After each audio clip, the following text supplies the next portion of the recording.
তেলেঙ্গানার গ্রেফতার কাছড়ের এক মহিলা, তার বিরুদ্ধে নারী পাচারের অভিযোগ এবং মৃত মহিলার বাড়ি কাছড় কালাইনের ব্রাহ্মণগ্রাম এলাকায়। তেলেঙ্গানা থেকে অভিযুক্ত মহিলাকে গ্রেফতার করে কাছড় পুলিশ এবং গুমরা চা বাগান থেকে দুই নাবালিকাকে কাজ দেওয়ার নামে রাজস্থানে বিক্রির অভিযোগ। যোৱা কেইদিনমানৰ আগতে কালাইন থানাৰ অন্তৰ্গত 15 নম্বৰ /25 মানৱ সৰবৰাহকাৰী এটা বিশেষ মোকদ্দমাত আমি দুগৰাকীকৈ নাবালিকা আমি ৰাজস্থানৰ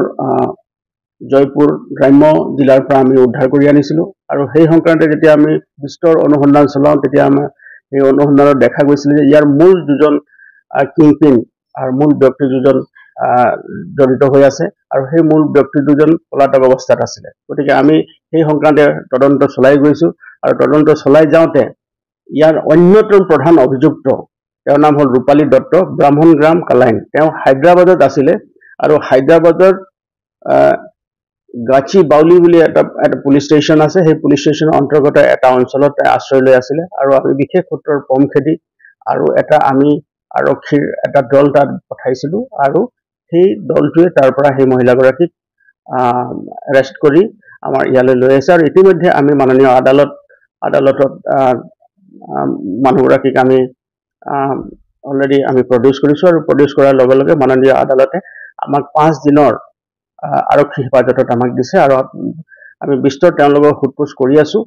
আৰু আমি জনাত তেওঁ বহুত এনেকুৱা ঘটনাৰ সৈতে জড়িত হ'ব পাৰে। গতিকে আমি আৰু কি এই ঘটনাটোৰ লগত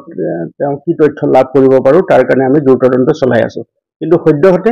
আমি এই ঘটনাটোৰ সৈতে মানৱ সৰবৰাহকাৰী ঘটনাটোৰ সৈতে জড়িত অন্যতম মূল ব্যক্তি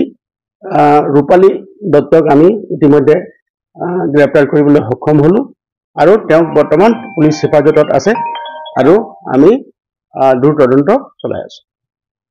তেওঁৰ লগত আৰু এগৰাকী মহিলা জড়িত হৈ আছে আৰু সেই মহিলাগৰাকীও এতিয়া বৰ্তমান পলাতক অৱস্থাত আছে আৰু আমি আশা কৰিছোঁ যে শীঘ্ৰে তাইকো আমি গ্ৰেপ্তাৰ কৰিবলৈ সক্ষম হ'ম।